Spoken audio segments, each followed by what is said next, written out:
I'm Michael Sean Harris, and you're listening to Mike's Moment of, a weekly podcast in which I, along with my guests, share our various interests in moments of inspiration, truth, life, technology, culture, and more. I hope you're entertained and informed, and that you feel inspired to join me again and again in my moments of.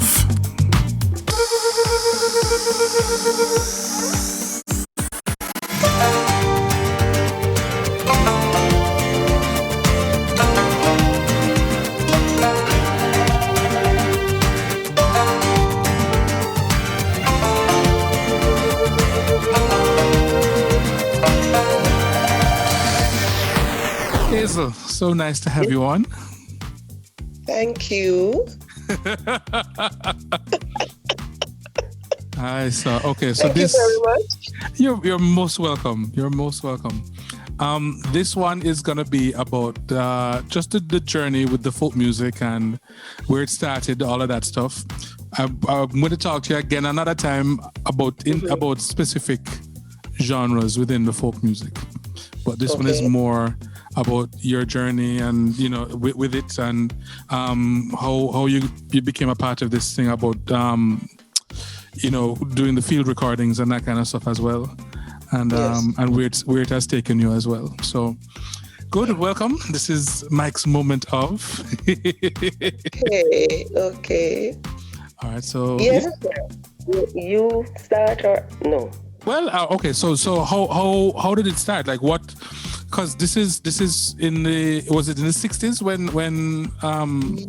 Mr. Siaga kind of Yes, it was about then that it had started with Miss Olive. Oh, sorry, I call her Miss Olive, but it's Olive Lewin, Dr. Olive Lewin. Yes. I was introduced to her through my sister. My Dr. Lewin was the music teacher at the Michael. My sister was then trained teacher through the Michael. And for holiday job, she'll go to Miss Olive to do, as usual, holiday work. When she now got a school to go to, then she asked me to come to Miss Olive. Okay. Let me tell you, Michael, I had just finished secretarial college. And she just wanted somebody to type words, type letters. And so I thought, I'm going to be the secretary to Olive Lewin. Okay. Yes, that's where. After a while, I found it was more than that. Then I got into, she would do the words or when she's scoring her music and have to type the words up. And then it went more than that, Michael. There's no more than that. I was now trained to listen to the tapes and get the words. Okay, so transcribe them, to transcribe what was being sung or said. Transcribing. Okay. Right. So let's go back. Let's go back a little bit first, because we're hearing this, but we need to set this up, because basically what had happened is that Mr. Siago, who was then Minister of Culture at the time, had this initiative, and was it Olive Lewin, or was it also Marjorie Wiley, or? No. This is separate. It was Olive Lewin. Okay. He made contact with her. The fact, she left Micah after a while. Right. And then she was on her own. So he got in touch with her, invited her to be part of this team, because I think Easton Lee was also a part of it. Okay. And Easton was into drama, more or less, you'd say. Yes. Playwriting and all that sort of thing. And so they all got together. Okay. And then his meetings, Mr. Siaga now, he was now doing his research and finding all these groups around and introduce them to Miss Olive. So the task was to go and meet these groups and individuals, and also to capture what they were doing in terms of the folk music, folk dance, folk culture. These things. Yes, documented these things that he found. you know, in his research. And then he realized, no, you need to get this on tape for people to see or to hear, not seen. See never come until way back, but to hear and to know that these things were in Jamaica. They were found right here in Jamaica. You know, the groups mainly at the time was like Kumina. Okay. And further down, you had Revival. These real traditional African retention. Mm-hmm. Those are the groups that he was involved, more Revival and Kumina. Okay, but you found other things as well. After a while, we found there's much more, not just the one or two groups of Revival or Kumina, but there's other groups. You know, I will tell you, mainly in the area of Trenchtown, and at the time is what they call Bakawal. Okay. Where is it now? Tivoli. That's where these persons were living. And they would have their sessions, their revival churches, their Kumina sessions. And then it spread from there to Denham Town. So let me tell you, that was what can I say? Use a word. You know how to put it. That you'll find these strong things still being performed. Okay. And was very vibrant. Oh, okay. Very vibrant, right? You have to, in certain areas, in certain of the groups, you couldn't just go in, so you have to be invited by a member of that group. Okay. You know, unlike what is happening now, you can just turn up, as in, like, you go up to Akampong, for example, and all that places, you can just walk. No, it was like that. Okay. So introduce all of that. Right. Go ahead. Right. So all right. So I just because I want to kind of paint a picture of what it is, and how you'd set out to do whatever. All right. So you were working with Olive Lewin, and Mr. Siaga was kind of saying, okay, there's this group. Can you go and record them to Olive Lewin, and you'd go with her? Is basically what was happening. Okay. And so it started out with more with the stuff in Trenchtown and then Denham Town. Yes, and then it spread. Yes. And then you branched out from there. All right. So talk to me about going into Trenchtown, and how the groups were identified, and then what the preparation was, in terms of what you'd bring with you, to make a record of these things, what you bring with you, what the process is once you've gone to the community group, and tell me the details. I mentioned these two groups because these were more or less the highlight of the beginning of the research. Okay. Capo was in Trenchtown. There was an area in Trenchtown they called Circle. Capo was like on the left side of that circle.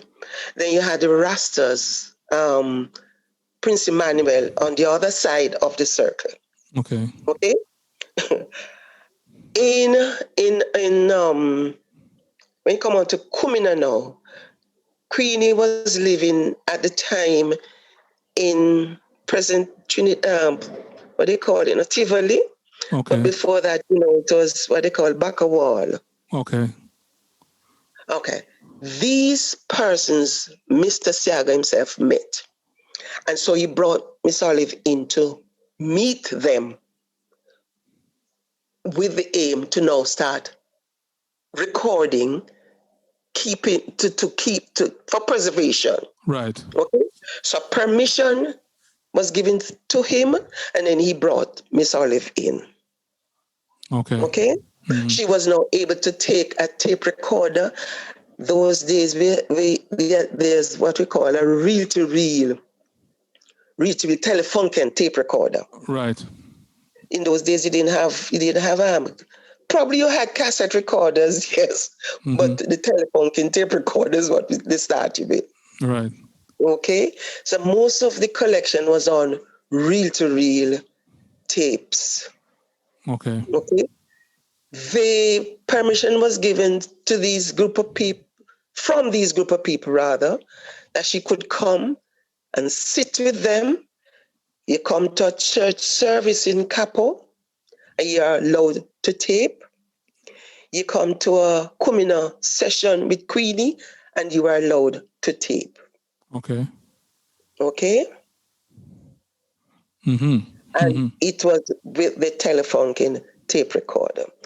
Then she was now on her own, because now that Mr. Siaga's let her into these areas, now she was on her own. The people now know her.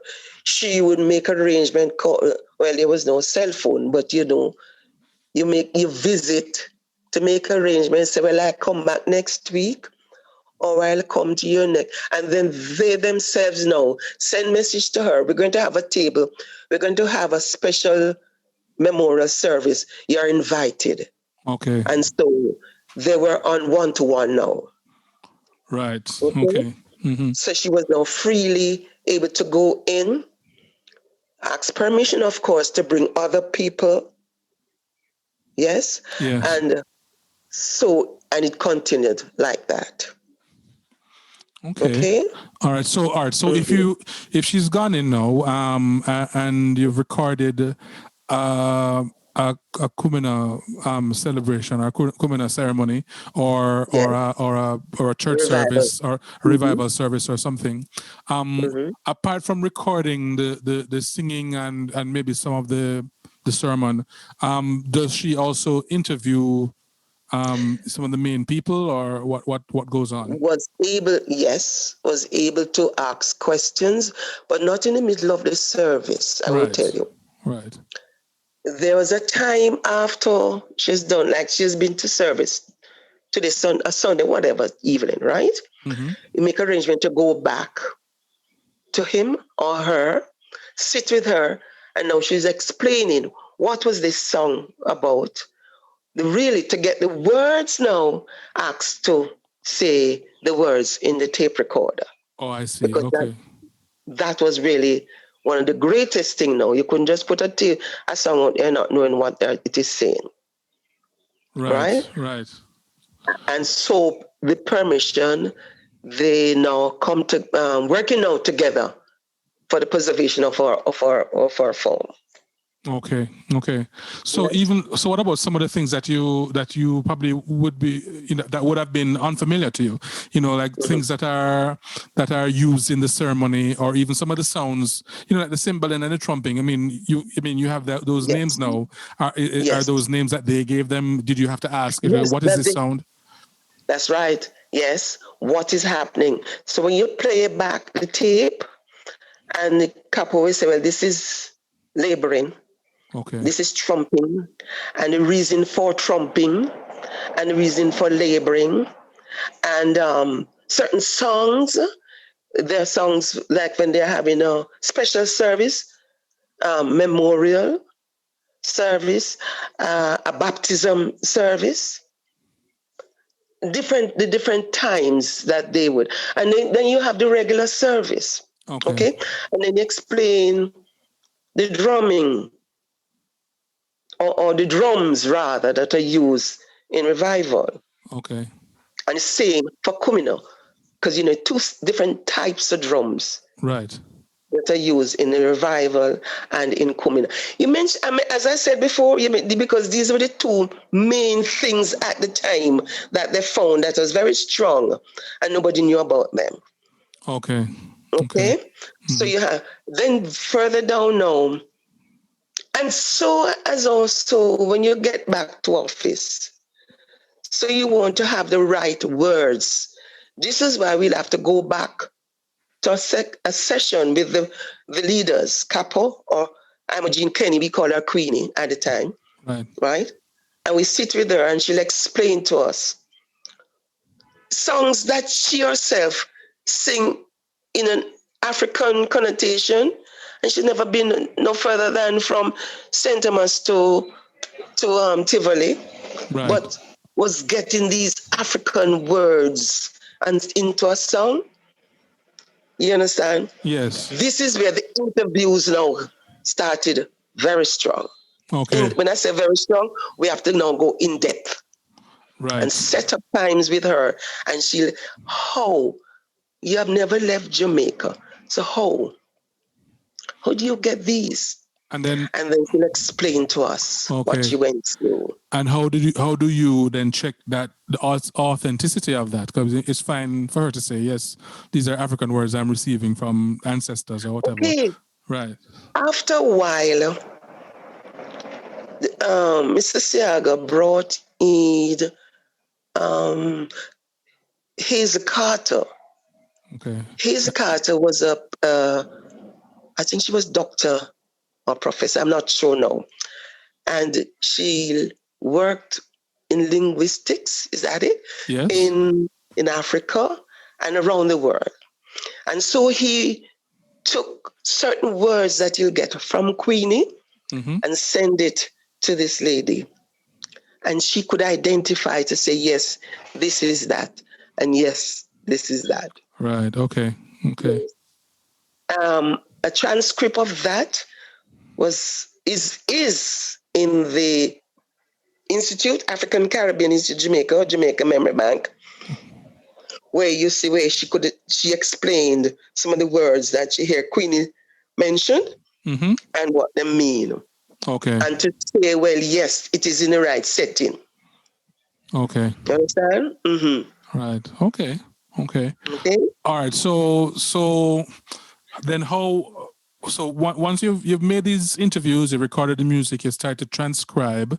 Yes. What was the next step now in office with Olive Lewin? And how was this information viewed, and how was it being used? Was it being used in other ways? I mean, I know for sure. Dr. Lewin was using it to create arrangements as well with her group, but Jamaican folks, folk singers. Yeah, but how else was it being used? How was it being viewed? Well, let's say so transcribing started now in office. She herself at the time, let me tell you, at the time, the research unit was at 19 Hope Road. And so we had another little area where the little office, after finding these songs rather, you know what I mean when I said these things, right? Yes, man. Yeah, man, of course. And she decided to score as close as possible to a Kumina tune. Okay. And have a file prepared so that if anyone would come to the office, you can see the songs, the words, this is what she's done. At the moment, there was no other group using those songs besides when she started the Jamaican folk singers. Okay. There was no other group. They would have been singing, what we grew up to hear, Kambiaki Goldenstead Market, and all the other songs, you know them. Right. Hilangoli and that sort of thing. But these that she's now found, the Kumino songs, probably you'll hear, if some of the revival songs, you probably hear them in church as church choruses, right? But then with the style that it was being sung in with the drum rhythms and all of that, makes it it was so different. Okay. So a file was a file folder was prepared, and it was there in the office of the School of Music at the time. Oh, I see. Okay. Yes, at the time. Don't know what has ever happened to that file folder. Yes. Tell you another story about that folder. Anyway, yes. What's in it?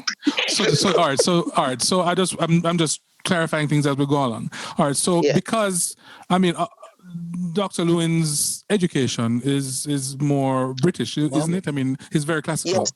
So so when you record a lot of these folk songs, her interpretation as well would lean towards that as well in terms of her arrangements and those kinds of things. Not necessarily, This was a surprising thing that lady in transcribing a Kumina song is not just a one-time play and Right. scores da. No, it was going it over and over. So you get the intonations, you get the little things that you hear Queenie's voice Okay. or how she would pronounce a word.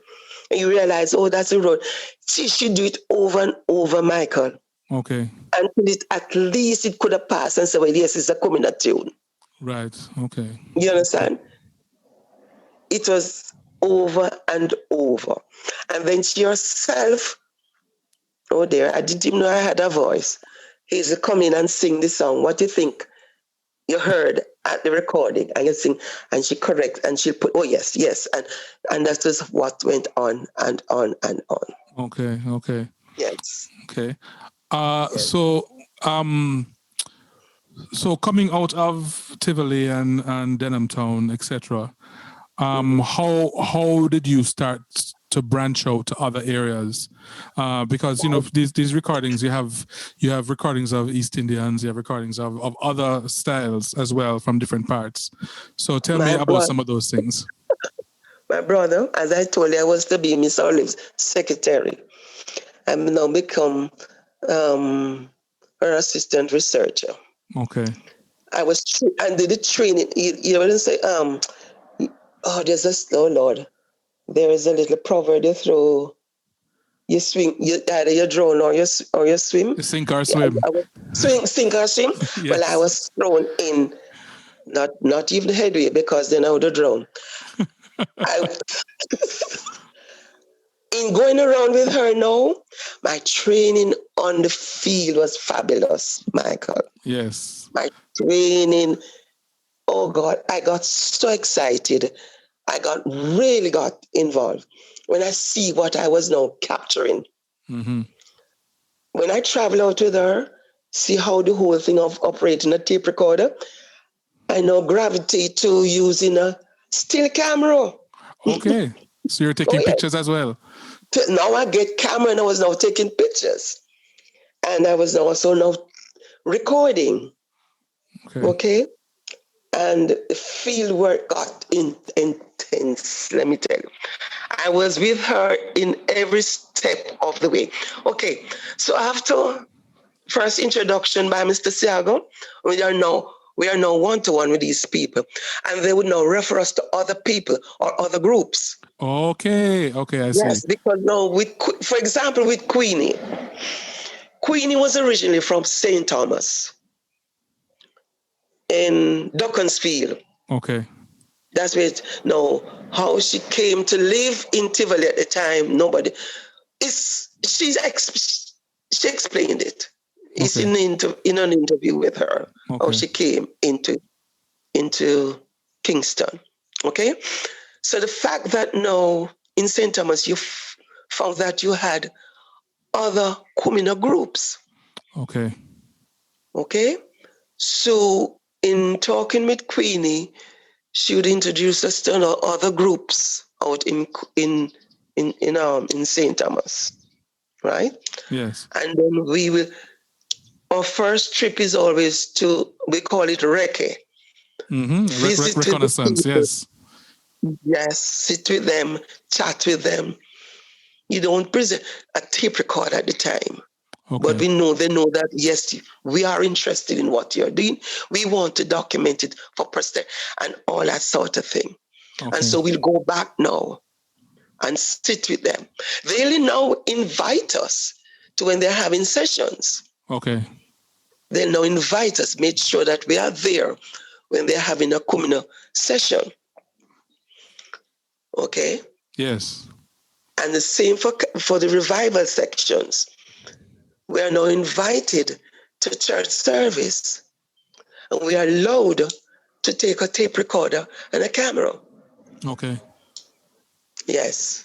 And so this is how the whole thing started building up.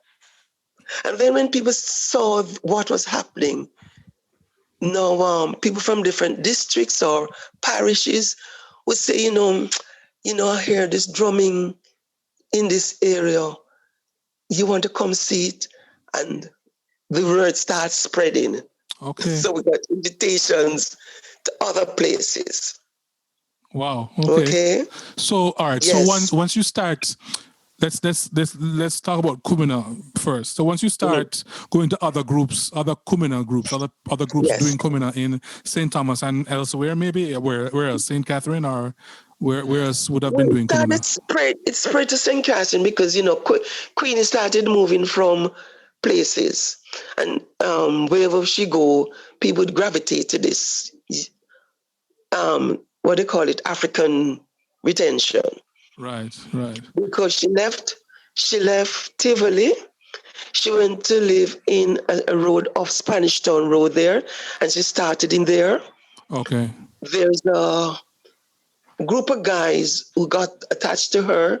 They branched out as they lived in what's that little area? Oh dear. Anyway, oh dear, it'll come. Okay. Then she left from Spanish Town Road and went to live in Waterworks in St. Catherine. Okay. Now this is on the what's that road I would take you from Spanish Town to Slagerville? Okay, the Slagerville Road. The Slagerville Road in that area. And so she took the Kumina into that area. And people gravitated to that and got involved. And then they branched off and started their own little groups, Okay. and the whole thing started spread around. Okay. In between Spanish Town Road, between Tivoli, Spanish Town Road, and St. Catherine. Okay. Yeah, Kumina. So when you went to those different groups, though, was it kind of a homogeneous thing? Was it the same everywhere, or were there unique differences in the different areas? What we call it, like, I don't want to use the word water down, but like wasp, you catch it. Mm-hmm. It's not too clear. You catch one or two of the songs. Okay. And you know what I mean. Yeah, man. So if there's things that they didn't quite get, they'd make up something and it would slightly be altered. That's it. Okay. That's right. What's the name of the 6 miles? There's a little area over where they have now cut the road. You go through the new road through from the old causeway, right? Where the new road just cut through that takes you back onto Spanish Town Road. Right. There's that little settlement there. Yes. Majestic Gardens. Right. That's the name I'm trying to remember. Okay. So you had a group of men who used to play with her on Spanish Town, off the Spanish Town Road area. Mm-hmm. And then they now form a group and was living in Majestic Gardens. You see? Mm-hmm. So now you had little groups popping up afterwards until when she went up to St. Catherine, another group pop up after hearing it. Okay. But the thing is, she had her main drummers with her at all times. Okay. Okay? Yes. Okay. All right. So so also now with revival, because you were finding revival in other places as well. Yes, now we found revival was vibrant down in Denham Town. Okay. Trench Town. Mm-hmm. Most of those areas around, as I said, Jonestown. Mm-hmm. In Jonestown, you had revival groups all around in those areas. So after you found Kappa was vibrant there up in Circle, but then in Denham Town, it was also vibrant. And in revival, you have what is called Pocomania and Zion. Right. Right. No, for Kappa was Zion. But down in between Trenchtown and Denham Town, Jonestown and Denham Town, you had Zion and Poco. And sometimes there was a mixture. Just like when you go to Watttown. And what's the difference between them? Well, the Zion people is more like Pentecostal offshoot, Okay. they still use the drums and cymbals and all of that. For the Pocomania, I don't like to say it, but I tend to be more on the science side. Okay. Right? So and but for I don't those like to listening, so delve too much with. well, I mean, I know you might not like to say, but if it is, so it's more of the ancestral worship. Yes. Okay. Well, in Kumina, it's really ancestral worship. Yes. It's not religious. Right. It's So ancestral. So Go ahead. is there a kind of a bleeding over with Kumina and the Pocomania as well, or is it still separate? It's two different things. Okay. The only time when they're really serious, when they have a special healing session that they're having, yes, that you hear they say, well, we have to bring in our ancestors, which means it's the reach for the Kumina drums. Okay. And really the movements, Michael, it's no more the trumping and the laboring. It's more earthy. Okay. And when you hear the drums, then, and people getting and moving, Michael, it's more than just. Mm-hmm. So it's a lot. But the Pocomania, the revivalist stuff is kind of, it's coming from it has this roots in the religious things as well, but it's also in some of the African retention is more coming from having to adjust during slavery times, would you say? Because Kumina is not slavery at all. That is post. No. That is after. So there's two different kind of roots, right. And probably from two different parts of Africa too. That's right. And I want to say it's what these people grew up in that area to see, and so they got attached to what they have seen. This is how we worship then. You see? Because at the time you didn't have today's churches. This is how they had the revival churches. Right. Okay. And that was very strong in these areas. Okay. In those areas rather. Denham Town, Tivoli, Jonestown, these areas. Okay. I keep saying these is those, Sorry. Well, okay, so you understand what I'm saying? Yeah, man. So let's talk. So still talking about revival churches, and you're saying some of it is kind of like science. How did Bedward factor into that? Bedward is also a different sort of worship. Okay. Because, as we said, we started spreading and finding groups popping up. Yes, there was a revival church in Augustown, not attached to Bedward. Bedward was all a different religion. Was that completely different religion? It wasn't revival at all? Oh. It wasn't revival at all. Okay. It wasn't revival at all. I don't want to go into because I don't on the line of Bedward and Bedwardism. I'm not there. Oh, okay, I'm not there. Okay. We have a lot of writings about it, but I'll leave it. But no, because you have the quote unquote drug stores that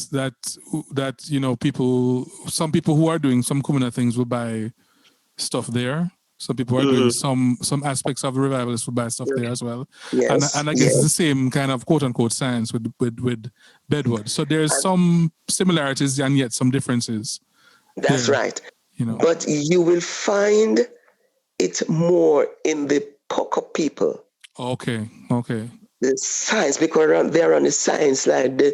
So if they're doing some healing or something, and they tell you go and buy such and such amount of portion of so and so, and go to this drug, and you go to a special drugstore, right, and you must buy this color candle and that size candle, and So is what I'm saying? Yeah, man. Yeah, man. Okay.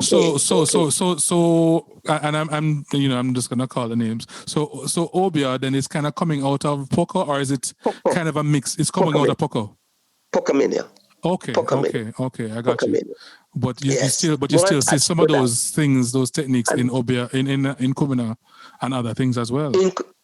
Well, and they don't call it Obia. No. In Kumina, they're doing a healing. Right. Okay.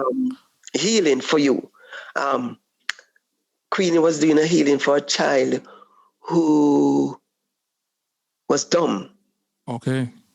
Right? And she had a table. Set a table. And again, it nearly looks similar to the revival, be honest with you, because a long table with candles and things for a feast and the goat and all that sort of setup. Right. But for her, it was a healing. Whatever was done when the goat and the blood that was shed is for that child that she is trying to heal.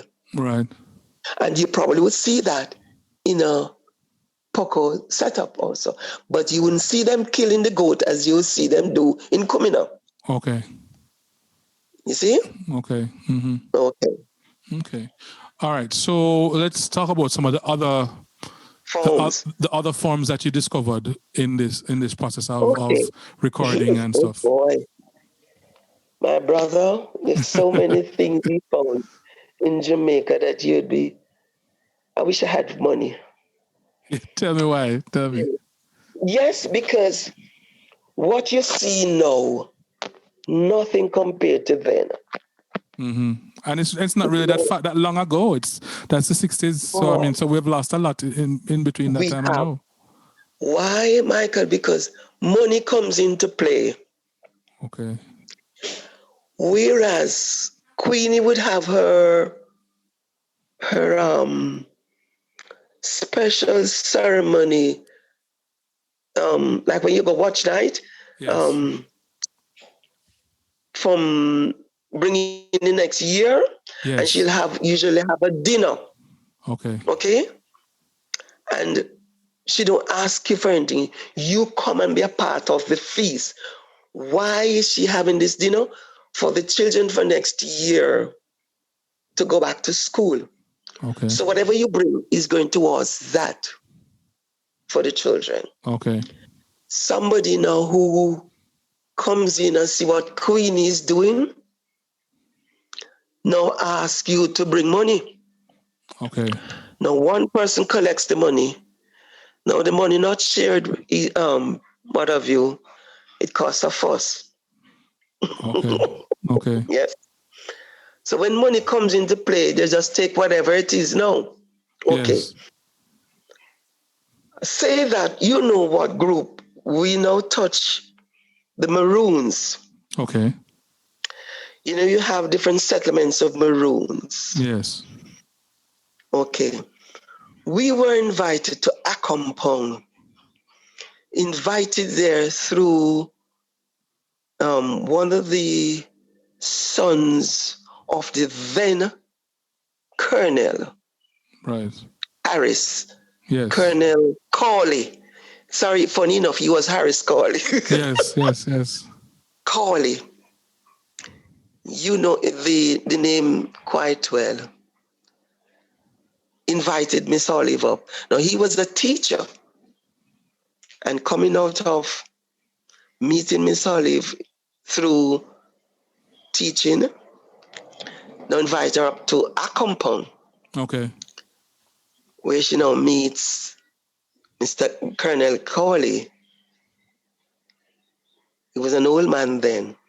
His wife, Auntie B, invited us. Well, at first invited Miss Olive because in the little house, you couldn't put up two persons. Okay. Giving away two beds. You understand me? Yes. So they invited Miss Olive and she stayed there with them before taking out a tape recorder. Okay. Sitting, chatting with Colonel. And he sometimes very funny. So how we say, so how you going to remember all this I'm telling you. So he himself know. So she said, well, the next time, okay? And we go back the next time and we spend the whole time with them with a tape recorder. Okay. And they sing and explain to us, telling us stories, explain to us some of the songs. And when they will sing it on 6th of January is the meaning behind 6th of January, the meaning behind some of the songs that are sung then, and then you get interviews going. Okay. Right? Did you ask another question? I can't remember. No. I wanted to hear about the Maroons, because you're telling me about that. The Maroons. So you have the Maroons. Okay. That was Accompong. And then you had Colonel Harris now. Right. And he's a teacher himself also. Okay. And she met Colonel Harris, invited her up to Moortown. Okay. Same process again, Michael. We could not, after meeting Colonel Harris, we met Colonel, but there were colonels before. Right. And it's not until we got there that we knew of other colonels. Okay. Okay? But we met, at the time it was Colonel Harris. I remember once on my visit to Colonel, and this is in Moortown. In Moortown, Portland. Yes. The little lady met me. So I said, we are here to see Colonel Harris.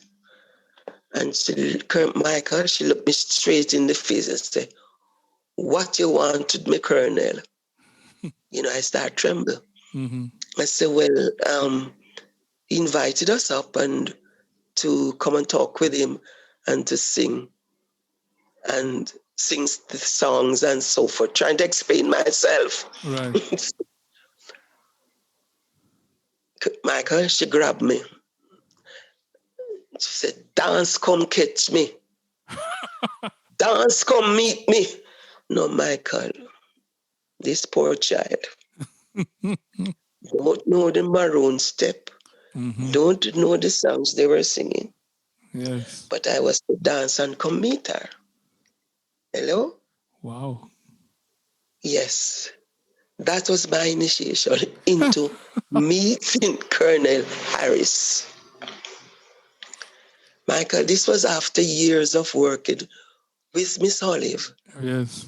Learning all the ways of doing an interviews, learning all the ways of going into an area, learning all the ways how do you sit with people and acknowledge their way of life and all of that. Now I'm on my own. Okay. Yes, Papa, I was now on my own. So how did your dance go? My dance? Well, she said, all right, you catch it. I said, all right, I was. Serious? Yes. Serious? I couldn't believe it. In Moortown, you had a group of ladies that was around Colonel Harris, you see? Yes. They were like, come again to the man. He didn't need men as soldiers. Okay. These ladies was his bodyguard. Yes. And you couldn't get near to the colonel unless you passed through these ladies. Okay. Right? And so I got into sitting with Colonel Harris.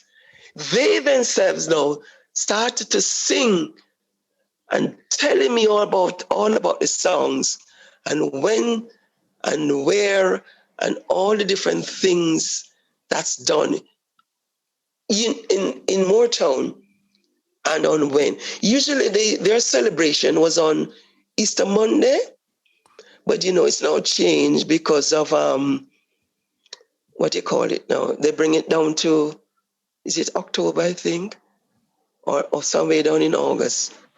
That is when government changed now, and they decided to change the time. so that people will be able to come see. Okay. But what were they celebrating? Nanny Day. Okay. Nanny, who was their leader, Granny Nanny. Right. Granny Nanny Day. So what were the styles that you found in the Maroon communities? Different from Akompong people. For example, their drum was a cylindrical drum. That is it. This is in Moortown. In Moortown. In Akompong, it's a square drum. A square drum, if you see it, you probably sit on it because it looks like a stool. Okay. And beside the square drum, they had a round drum. These are the names they give them. The Gumbe drum was what we call the square drum. Right. Mm-hmm. The Moortown people call their drum the prente. Okay. Okay?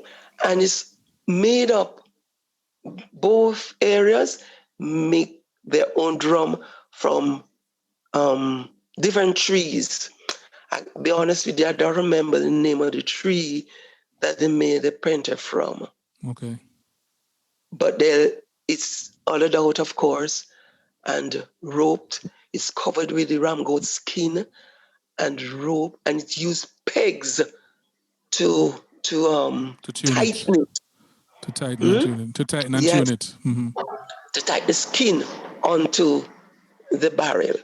Right. You know, right? And how do they tune the square drum? Is it because of the by legs? hitting the pegs down? Okay. Hitting it onto. This is the square drum or the prente? The prente. Okay. They use pegs. Right. Pegs and rope that they've made from whisk. Mm-hmm. Mm-hmm. And it band the skin around the top of the drum there. And when you're going to play, they peg it, the pegger, and they hammer it down. So that's very similar to, I think you might say that in some Indian drums as well. With that tuning. Could have, I can't remember. I think the big drum by the Indians, that's how they did. And there are two set of Indian drums. I would say there's one that they use the skin to cover like a what do you call it? Oh dear. It's not calabash. It's made from clay. Okay. A clay drum covered with the skin, where they use things to tighten it. Mm-hmm. Whisk to tighten the skin around that clay drum. Okay. But there's also another set of Indians who use a big drum, like when they use both when they're. Boy, Michael, we're going all over the world now. We're going to Indians now. Mm-hmm. You hearing me? Yeah, man, I'm hearing you. When the Indians are having their celebration in August. Is that the Jose Festival? You ever going down the Jose? You ever gone to Jose? I've never gone, no. Well, in Jose, you'll see the two types of drums there, the big drum and the clay drum. Okay. All right, go back to Moortown. Go back to Maroons, please. Right. No, I only brought that up because I wanted to make the connection that there might be some cross-pollination in terms of how the things are constructed. Right. Yes. Oh, yes. I'm touching on just those two sets of Maroons because at the time, they were more prominent. The Moortown Maroons and the Akompong Maroons. Okay. And it's way down afterwards, you hear that they were breakaway from the Moortown Maroons. You have the Charlestown people. Okay. And they were like in Buff Bay area. Mm-hmm. You had the Charlestown group of people. So Charlestown is a breakaway from Moortown? One or two members that was living in Moortown come live down in Charlestown, no, and the group was formed. This was a long time back. Okay. Yes. So although at one time it was very low-keyed, But after a while, somebody, encouraged them to come back up, because then they had also in Charleston, what they had, what was unique, they had a length of bamboo attached to that group of maroons. I've seen it. I'm trying to remember what group of Africans I've seen playing that. This is Gary Benter.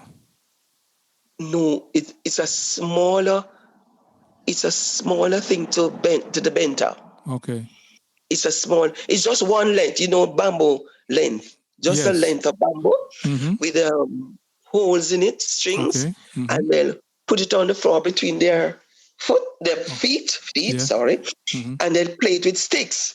Okay. On the ground. So explain the construction to me again. So it's a length of bamboo, and there's strings made of what? Of bamboo. It's the string plucked from out of the bamboo itself. Okay, so it's like the fiber from the bamboo. Yes, the fiber. Okay. As I said, it's like a smaller version of the benter. Okay, but the benter is the one. Huh? The benter is coming from where? Is that maroon or is that from some another? The benter is coming from the dinky mini. So when you mention Gary Benter now, oh Lord, Gary is different. At the time, Gary,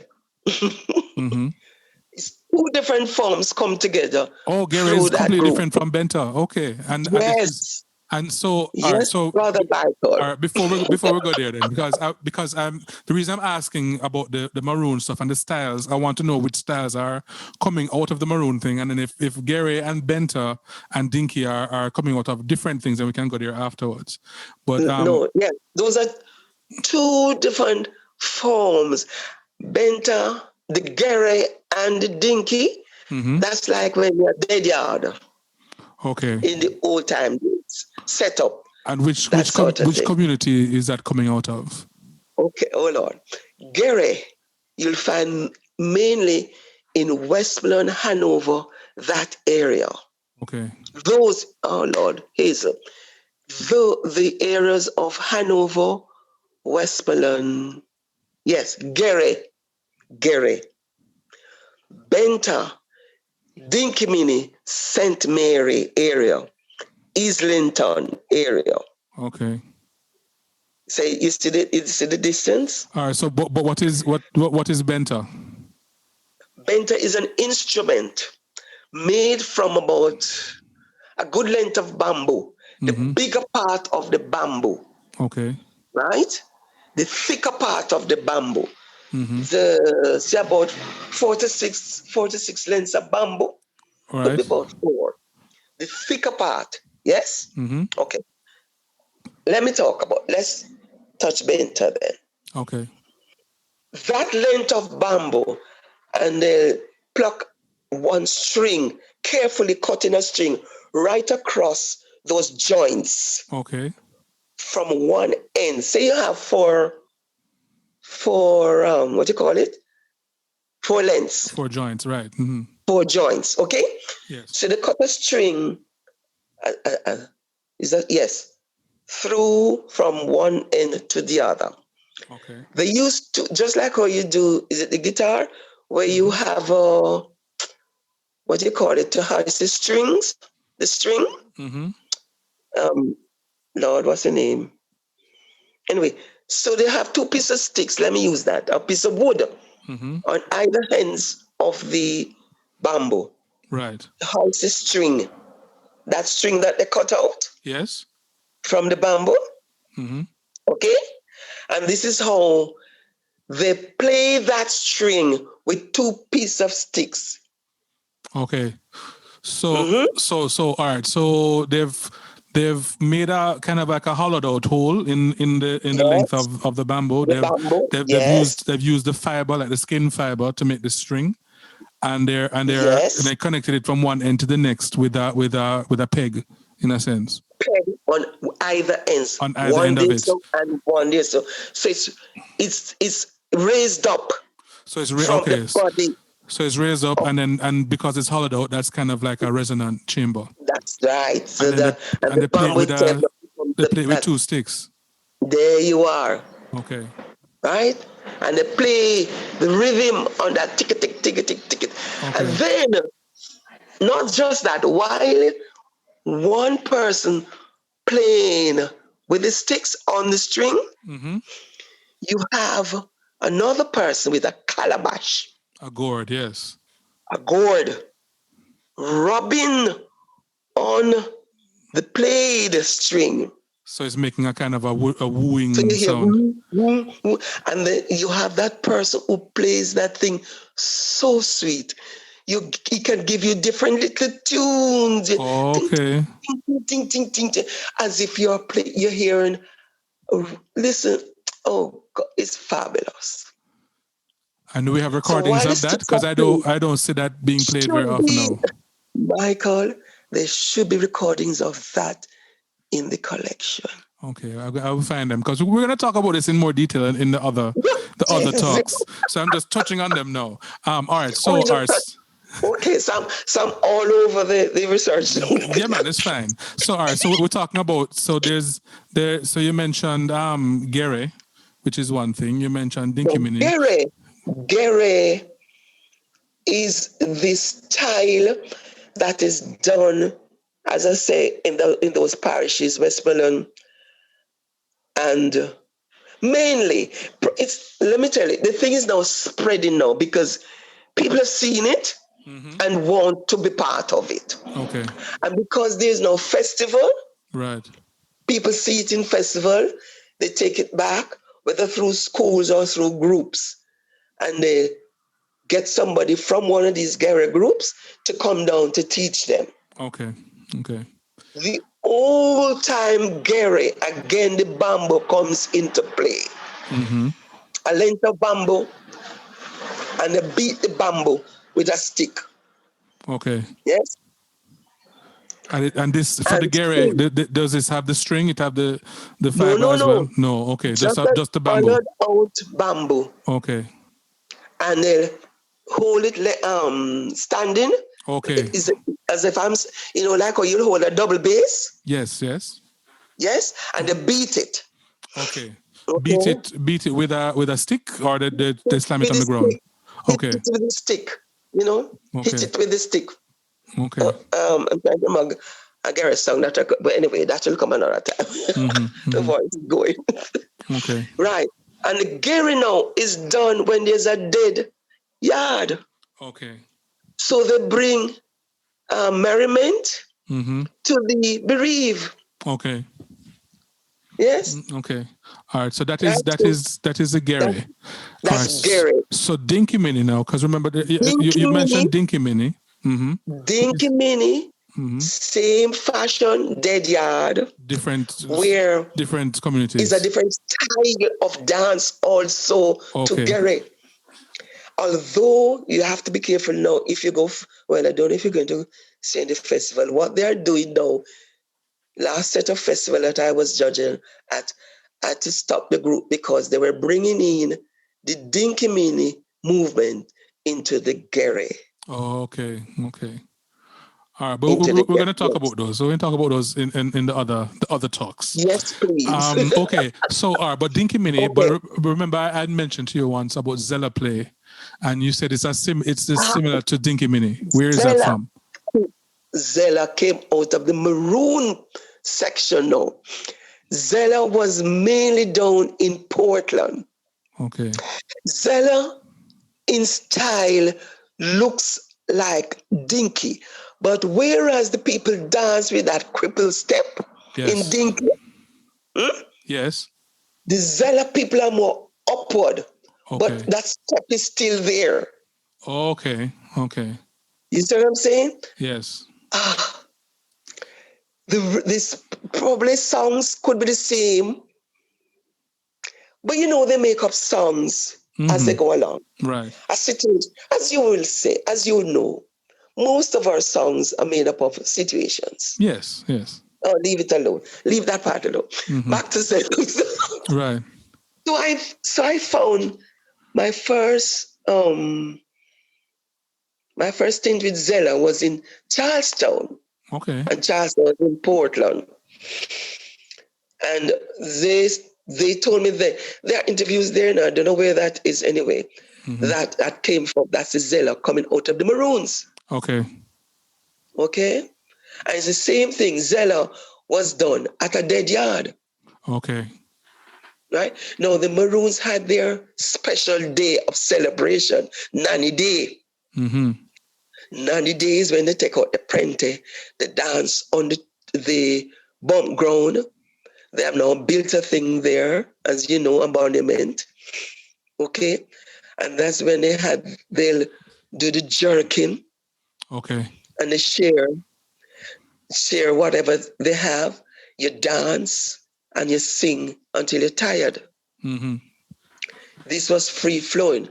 Now, persons go there and say, well, give money, and they realize, well, they can't pay to come in now. Right. No, Yes. you pay to come in now, you get a watered down thing. Right? No, it's a tourist attraction. Thank you very much. Mm-hmm. Okay. So you had explained the benta. What was the benta? What style is the benta used to play in? How would I describe it now? I don't have sticks to give you the rhythm. I'm sorry. No, but I mean, what style of folk or music did they use the benta for? What style of music? Yeah, was there a particular style, or is it just for general music in a particular community? Because you said that the gere and the benta are two different things. The benta is a instrument. Gere is a dance. It's a form. It's a dance, right? It's a form like dinky mini, gere. Right. Now the gere people use the bamboo standing. Right. The dinky mini people use. And it depends on what they are singing, Michael. I can't describe it to you. Right. Yeah, but I wanted to get the benta. Where what tradition, or where's the benta coming from? Like what is that being used in? In the dinky mini, the benta. Oh, so the benta is used in dinky mini. Okay. In dinky mini, yes. Oh, okay. Yes. Okay. And I know. No, I can't do it off bat. So I will have to have. Even if I had sticks, I would have give you a sort of rhythm. Mm-hmm.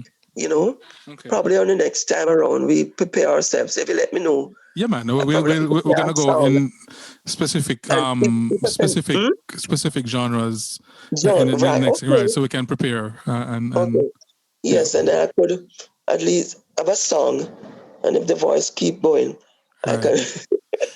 Yes. Yeah, but yes, and then the gourd.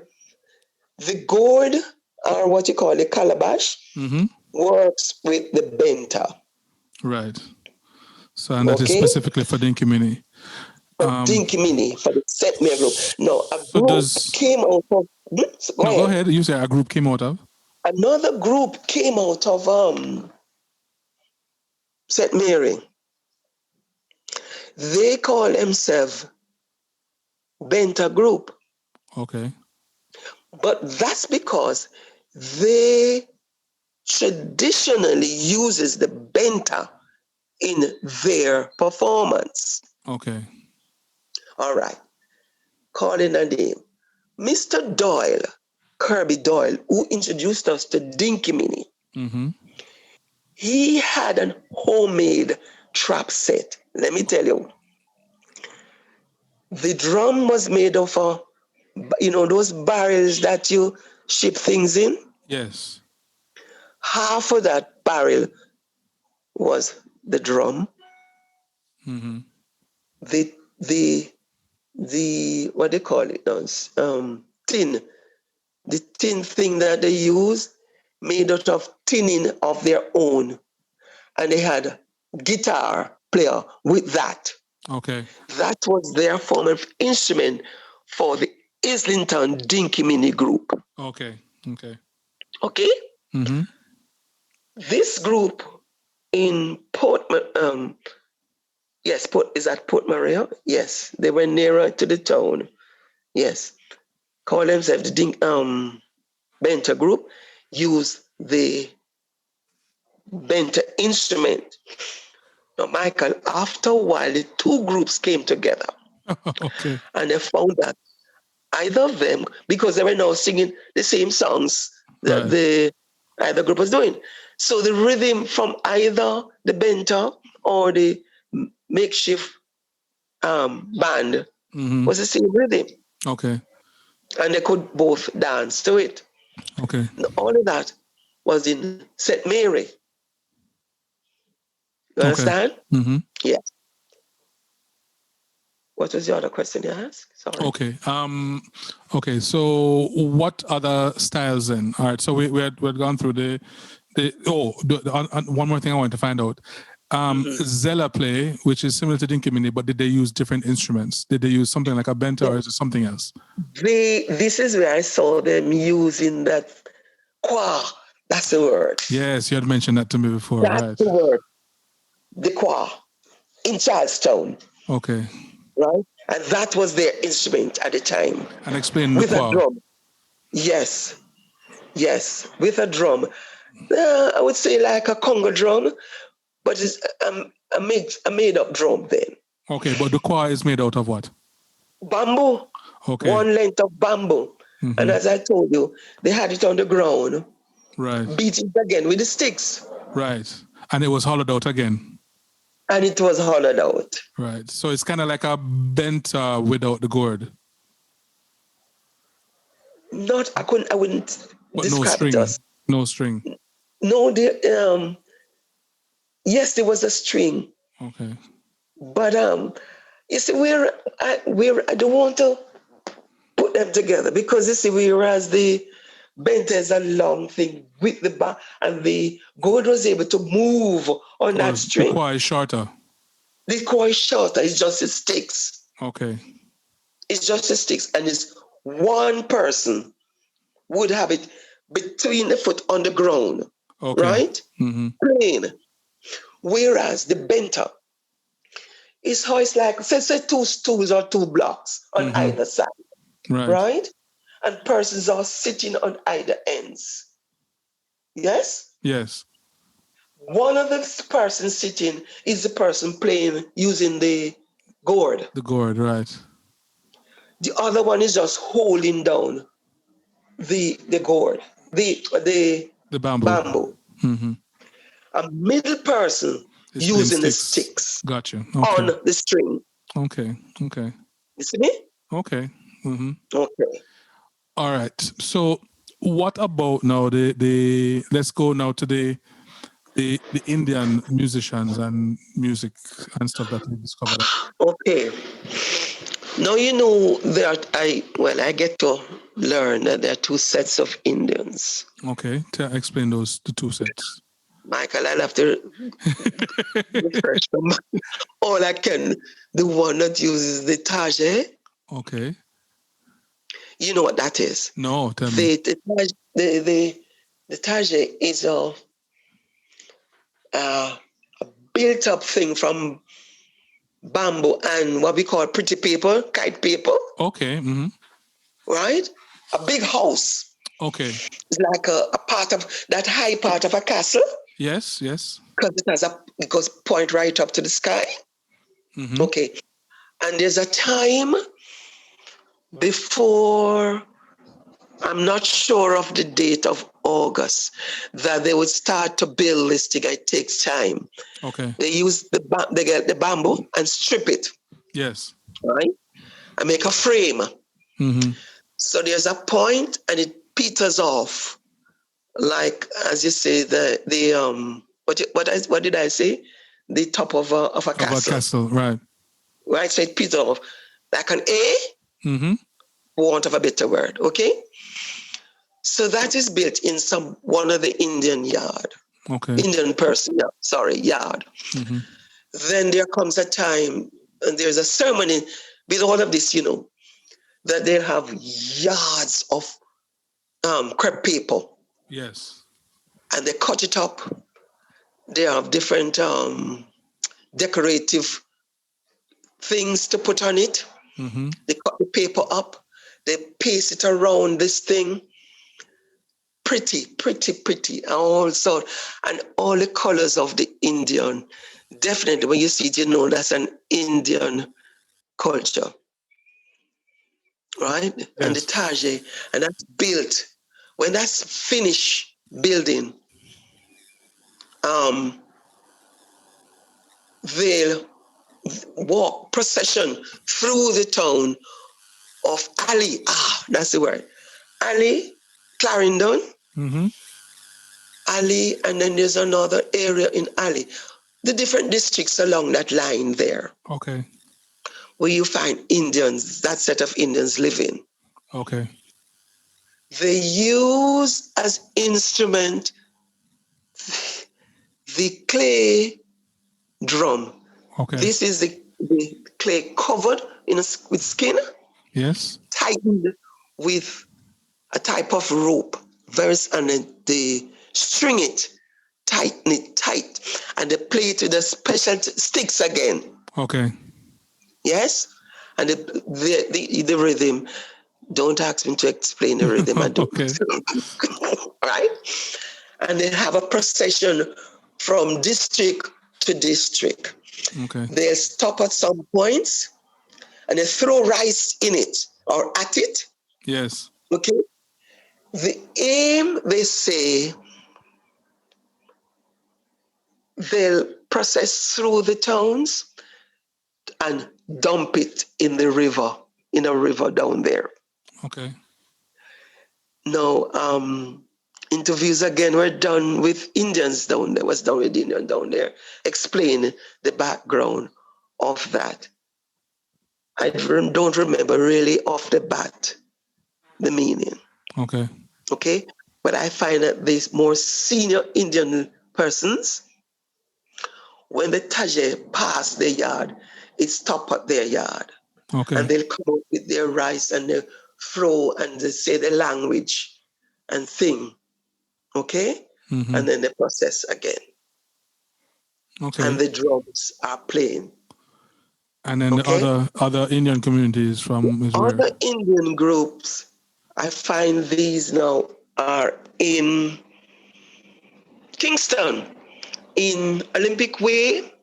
Okay. They now use the big drum. Okay. Big drum, the serenge. They use a thing look like a guitar. Okay. These are the instruments. They use the bells that they play. Yes. They use a big drum and a smaller drum. And I'm trying to remember if I know the big drum was always part of the Taj's procession, but in Kingston, I can't remember. Okay. But we'll get back to more of I'm these. trying to remember. I've never seen a procession in Kingston, right? But I will go to the one in Clarendon. Okay. Where they'll process through the streets and they like drumming and singing and not much singing, more drumming and dancing. More drumming and dancing. Okay. And none in St. Mary? Yes. The ones I've gone to in like Olympic Way Waterhouse, that section, they'll sit and play their instruments. Sorry, Lord, the names are not with me this evening at all. But there's one instrument that is like two halves of a bell and they play, beat them. Okay. I don't know if you've ever seen it at all. No. And then there's a person who plays I think that looks like a guitar. It's like an 8-string instrument. Okay. And the dowel, they call the drum the dowel. The dowel, yes. I know the dowel. Yes. Yeah. Yes. That's what I've seen. And they would sit and sing. They sit and sing. Okay. I was asking before. No Indian communities in St. Mary. I've never gone to. If there's any there, I've never gone there. I will not say no. Okay. Because these things are spreading so much now. Michael. People are moving like Queenie, who moved from St. Thomas to Kingston. And within Kingston, she's gone to about 3 different areas, ended up in St. Catherine, and leave these marks there that people connect, and they're now playing the drums and things. Okay. So you see, with these forms, that when they move to an area, or somebody move out from there, they probably take it with them. Okay. Right? And introduce it to that area. So I will not say that there's no Indian. There could be Indians in St. Mary, but like their type of celebration, I will not say I've seen that. Right. I've not seen that. So are there any other styles or things that you might have discovered that we didn't mention today? So much more. Because you're saying that there's stuff that has been lost. Like what are give me a couple of the things that you remember that you just don't say anymore. Don't see it again? Yeah. Gumbe. Well, tell me, what is that? Gumbe. Tell me, explain. No, the Maroon in Akampong use a drum that they call the Gumbe drum. Right. Okay? Now, there was a group of people, the Gumbe people, living in, Lacovio. Yes. You have traveled. Before we get to Bamboo Avenue, there was an area along the main there, but these people were so secretive, Michael. Oh wow, okay. Very secretive. And be honest with you, tend to be fearful of going in there. You would see what they would do. They'll just show you on the surface. Okay. But we were able to collect just a few songs, Gumbe songs. Right? So we don't see that again. Okay. We haven't seen Gumbe again. The seniors have all gone. Right? The other group of people, Tambo. Tambo, okay. Where is that from? Tambo's in Trelawney. Tambo we found in Trelawney. Trying to remember that era. Not what. Dear Lord. But we would go to Tambo in Trelawney.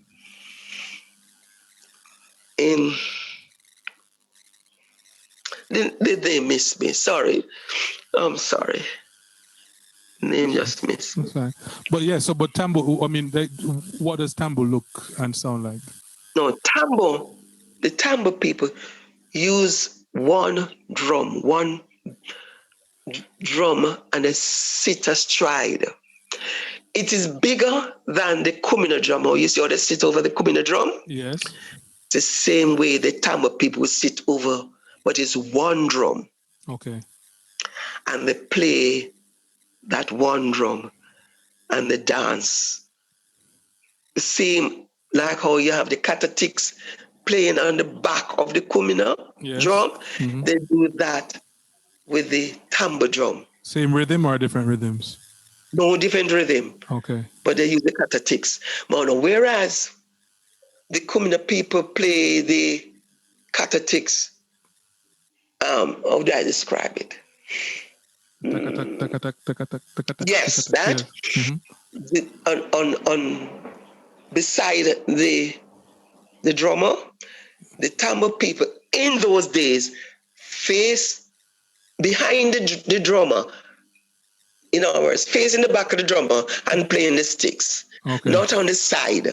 Okay. Right? But now I find that they have entered festival and they find it, as I said, they find it easy to play the sticks on like how they say everybody is playing sticks. There goes. Okay. So Kumina is now playing it like how Tambo used to play it? No, Tambo is now playing how Kumina used to play it. Oh, so Tambo is still being played? Somewhat. But that's just because in festival groups, you don't see the seniors coming out again. Okay. Right? That's Tambo in Trelawney, Gumbe in Lacovia. What's the other group we found? There's so many other. And I can't remember, but I can't remember them, Michael. Okay. Well, I mean, you're gonna get time to go through the notes and Lord stuff. have mercy. Because yes, so I think we can probably wrap up this one here because this is a nice introduction to how. Lord Jesus. How it went. Michael, I hope it makes sense. All Yes, the man. rambling that I've rambled. Don't worry. It makes sense because it's really, this one is really about the discovery and going into the different communities and the things that were discovered. Yes, one of Barbaro. That was the man we met in Akompong. Okay. You remember that first song you did? The first time I heard you playing that song, that taping rather, not a song, okay. of Barbaro. And I told it was Barbaro from Akompong. He was the old Colonel man. Okay. You remember it? He was the old Barbaro Carly.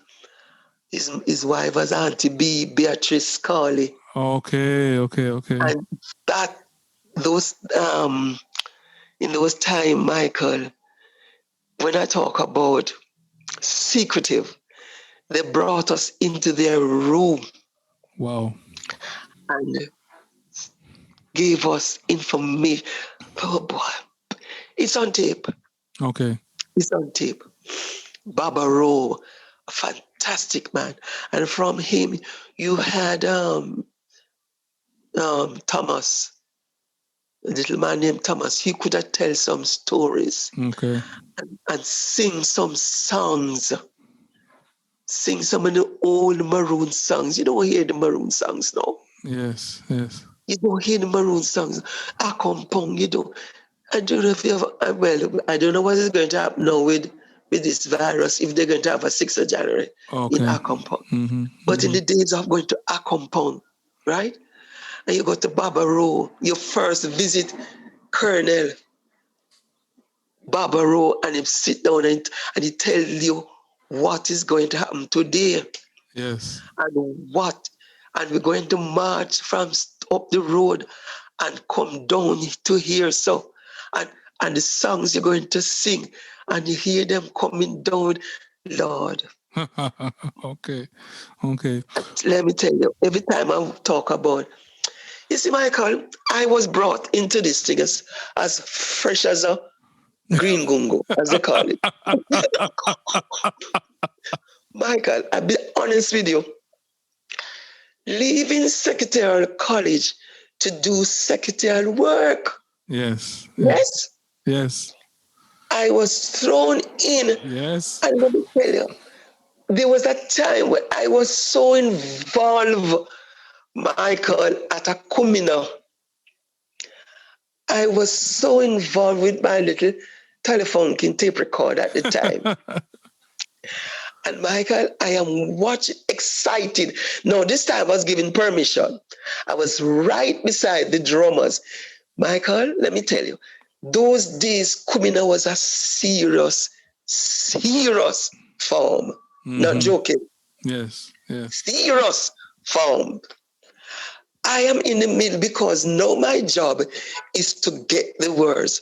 So as to get the words, I have to be near the person singing. Yes. With an extended microphone. I'm right beside this man because if I'm afar, I'm getting more drumming than the voice. words. Yes. And my dear brother, I'm watching the tape because I don't want it to finish on me and I don't get the words. In the middle of it, a man came and tapped me and said, "Miss, you don't see the man that beside you." Michael, what do you do at that point? Yeah. I stopped the tape and stepped aside. I said, okay. Michael, I stopped the tape. Okay, I stopped taping. When I sat back and said to myself, what did the man say? Michael, the man left me and was now climbing a breadfruit tree. You can climb breadfruit tree, can somebody? You see how slim those limbs were? Yes. The man was climbing a breadfruit tree, hanging upside down. This was where the thing took the man and left me. Yes. Standing. Yes. Michael, that was coming. That was my first. When I said, no, and that's the thing I don't play with. Yes. No. My father was from St. Thomas, and when I told him about it, and he advised me, said, no, it's not something I play with, you know. Mm-hmm. My father was a poor Christian. Right. Religious man. He says it's not something, but he wouldn't explain to me why. Mm-hmm. Mm-hmm. But he says it's not something I play with. Those were the days. And those were in the 60s, 70s? Yes, yes. 60s, 70s, Michael. It's really not that long ago. Right? No.